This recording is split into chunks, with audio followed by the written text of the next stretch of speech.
नमस्कार विद्यार्थी मित्रांनो. गेले काही दिवस आपण गणित या विषयामध्ये संपर्कात आलोच नव्हतो. 15 जुलैला आपण एक चाचणीही सोडवली असेल. आता चाचणी 1 याविषयी काही उदाहरणे आपण समजावून घेणार आहोत. सर्वप्रथम 15 गुणांची ही चाचणी आहे. आपण त्यातील उदाहरणे समजावून घेऊया. प्रश्न पहिला, बहुपर्यायी प्रश्न. त्यातील उपप्रश्न 1, खालीलपैकी टिंबटिंब ही संख्या अपरिमेय आहे. आपण पर्यायांचा विचार करूया. पर्याय क्रमांक ए वर्गमुळात 2, पर्याय क्रमांक बी वर्गमुळात 4. याचे आपण उत्तर काढू शकतो. वर्गमुळात 4 म्हणजेच वर्गमुळात 2 गुणिले 2. याचे उत्तर 2 म्हणजेच 2 ही पूर्ण संख्या आहे, नैसर्गिक संख्या ही आहे. तसेच पर्याय क्रमांक सी यामध्ये पुढचा त्यांनी दिलेला पर्याय आहे 3. 3 ही देखील नैसर्गिक संख्या आहे, पूर्ण संख्या आहे, पूर्णांक संख्या ही आहे आणि 0 ही देखील पूर्ण संख्या आहे. त्यामुळे आता उरलेला पर्याय आहे वर्गमुळात 2. ही संख्या अपरिमेय संख्या आहे, म्हणजेच याचे उत्तर आहे पर्याय क्रमांक ए. अपरिमेय संख्या कोणाला म्हणतात हे आपण याआधी समजावून घेतलेले आहे.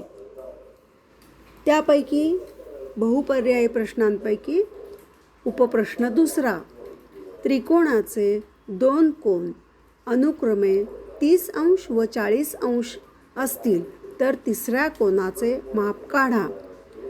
हे उत्तर देण्यापूर्वी आपल्याला सर्वप्रथम हे माहीत असले पाहिजे, कोणत्याही त्रिकोणाच्या 3 कोनांच्या मापांची बेरीज 180 अंश असते. म्हणूनच आपण आधी त्रिकोणाच्या दिलेल्या 2 कोनांची बेरीज करूया. 30 अंश अधिक 40 अंश बरोबर 70 अंश. 3ही कोनांची मापांची बेरीज असते 180 अंश. त्यापैकी 2 कोनांची बेरीज आहे 70 अंश. म्हणून वजाबाकी केल्यानंतर तिसऱ्या कोनाचे माप आपल्याला मिळते 180 अंश वजा 70 अंश बरोबर 110 अंश. म्हणजेच हे पर्याय क्रमांक बी याचे उत्तर असेल. उपप्रश्न तिसरा, काटकोन त्रिकोणात कर्णावर काढलेल्या मध्यकेची उंची कर्णाच्या लांबीची निम्मी असते असे आपण याआधी शिकलेलो आहोत. म्हणून ह्याचा पर्याय असतो पर्याय क्रमांक डी.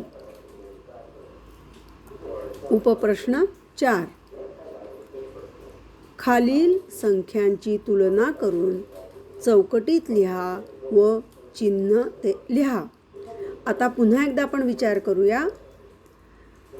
अपूर्णांक संख्यांचा क्रमसंबंध 3/2 आणि 5/7 यांच्यापैकी संख्यांचा लहान मोठेपणा करताना आपण तुलना करताना काय करत असतो?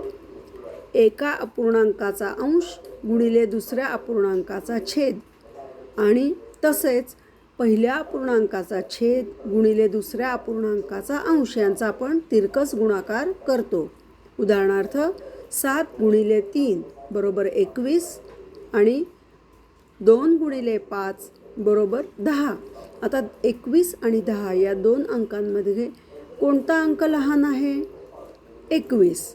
ह्या 21 पैकी कोणता अपूर्णांकाचा अंश आहे? 7 हा छेद आहे आणि 3 हा अंश आहे. म्हणजेच 3/2 हा अपूर्णांक मोठा असतो आणि 5/7 हा अपूर्णांक लहान असतो. मोठा अंक म्हणजेच 2 टोके जिकडे असतात आणि लहान अंक 1 टोक तिकडे असतात. म्हणजेच याचे उत्तर पर्याय क्रमांक बी असे असेल. त्यानंतर काही गणिते सोडवायला सांगितलेली आहेत. प्रश्न दुसरा, 16/3 ही संख्या दशांश रूपात लिहा. दशांश रूप याचाच अर्थ आपल्याला भागाकार करणे अपेक्षित आहे. 16/3 कोणत्याही अपूर्णांकाचा अर्थ असा असतो अंशाला छेदाने भागणे. उदाहरणार्थ 16ला 3ने भागले. आपण साधा भागाकार करूया. 3×5 15 वजा 16 वजा 15 बाकी उरली 1. आता आपल्याला दशांश चिन्ह द्यावा लागणार आहे. पॉईंट. एकाचे झाले 10, 3 त्रिक 9, 10 वजा 9 परत बाकी उरली 1. पुन्हा एकावर 0. त्यानंतर परत बाकी येणार एकाचे झाले 10 आणि पुन्हा 3 त्रिक 9. म्हणजेच आपल्याला मिळणारे उत्तर असणारे 5.333. त्यापैकी आपण 3च्या डोक्यावर 1 टिंब ठेवत असतो. म्हणजेच थोडक्यात आपण जर याचे उत्तर असे दिले तर 16/3 बरोबर 5.3 आणि डोक्यावर टिंब ह्याचे आपण उत्तर देऊ शकतो. पुढचा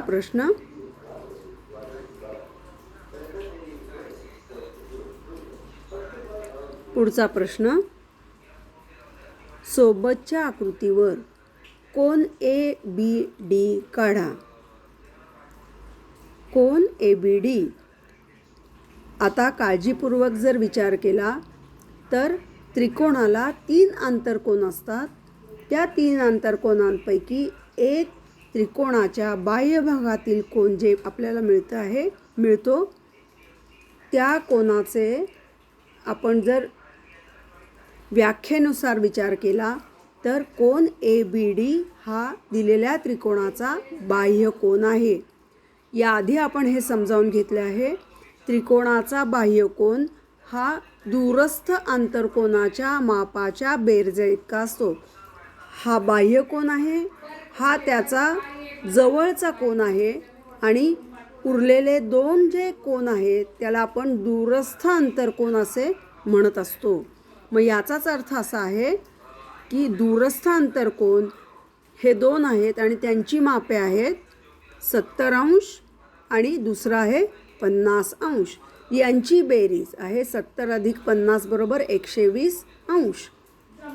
आणि या 2 दूरस्थ आंतरकोनांच्या मापांची बेरीज ही बाह्य कोना एवढी असते.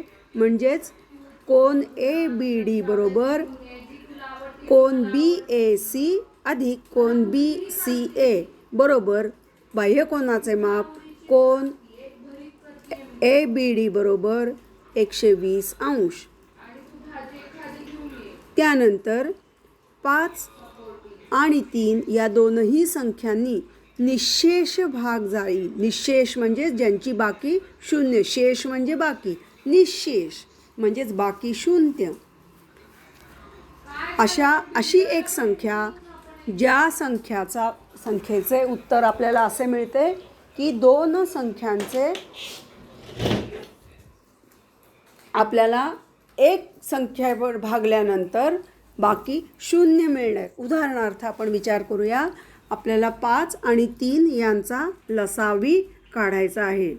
लसावी म्हणजेच लघुत्तम सामायिक विभाज्य आपल्याला काढायचा आहे.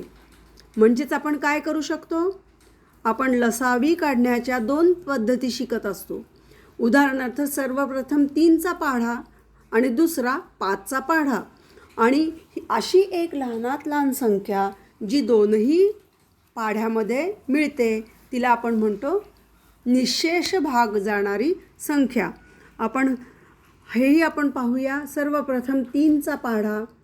3 1 3, 3 2 6, 3 त्रिक 9, 3 चौक 12, 3 5 15, 3 सख 18. आपण पूर्ण अशी 3 10 30पर्यंत पण म्हणू शकतो. नंतर 5चा पाढा.